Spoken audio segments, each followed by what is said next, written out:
Hello and welcome to Ruthie's completely unnecessary guide to Dungeons & Dragons. This is actually going to be video, but then I realized the format that my cell phone records is not, in fact, the format that my computer can accept. This is slightly frustrating. Nonetheless, I'm going to give you an unnecessary guide to Dungeons & Dragons. Right now, there should be a picture of a 20-sided dice on the screen. This is known as a D20. This is what most of the things in the D20 system are based on. You roll the dice. It tells you how well you did on skill check, stat check, etc., or stat check, attack, which is probably the main thing it's used for, and yet I always say that last. Don't know why.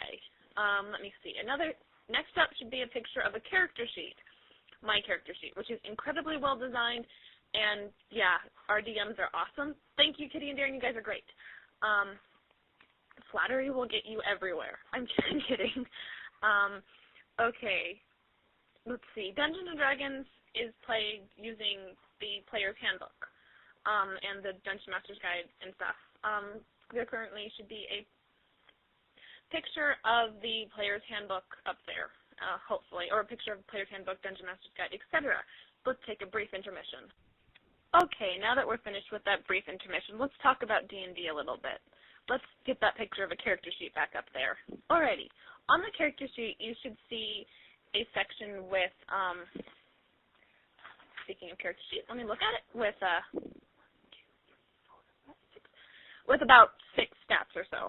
Yeah, I lost count of that. I am sorry. Okay, the stats are strength, which is how strong your character is, dexterity, which is how coordinated, that sort of stuff your character is, constitution, which basically measures how healthy they are or how able they are to take damage or keep focus. That determines your character's hit points. The next stat is intelligence, which is how smart your character is. That determines how many stat points your character gets. The next up is wisdom, and that's how wise your character is. And the last one is charisma, which is basically how charismatic or persuasive your character is. Makes sense. The different skills use different stats. My character uses a lot of diplomacy, so she has a fairly high charisma. Skills are talents or abilities your character has. There's a lot of these, and I mean a lot of those. Okay, if you have a more attack-oriented character, one of the big important things is armor class, which is basically how hard your character is to hit. My character's armor class in full was about a 19. She's not a very combat-oriented character, although she has this light beam thing that is pretty cool in combat. And let's take another intermission. Okay, so you think, anyways, welcome back. Okay, so you might think this is all well and good, but how do you actually play Dungeons & Dragons?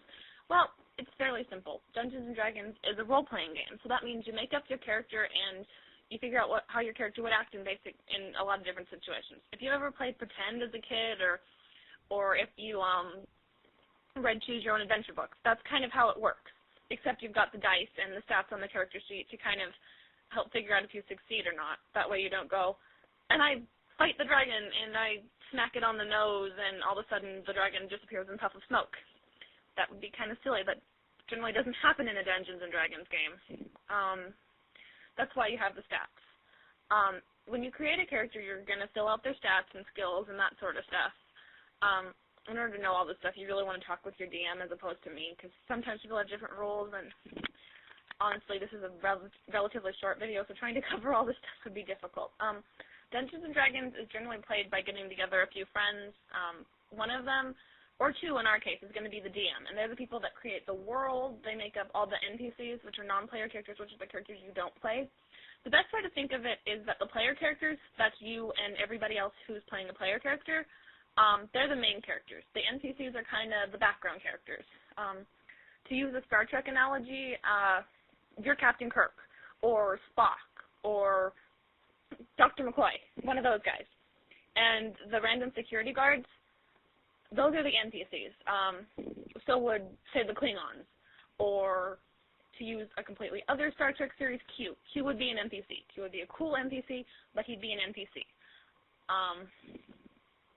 And that's all I can think of for now. Tune in next time I get the urge to make a random and completely unnecessary instructional video. Have a wonderful day. Bye!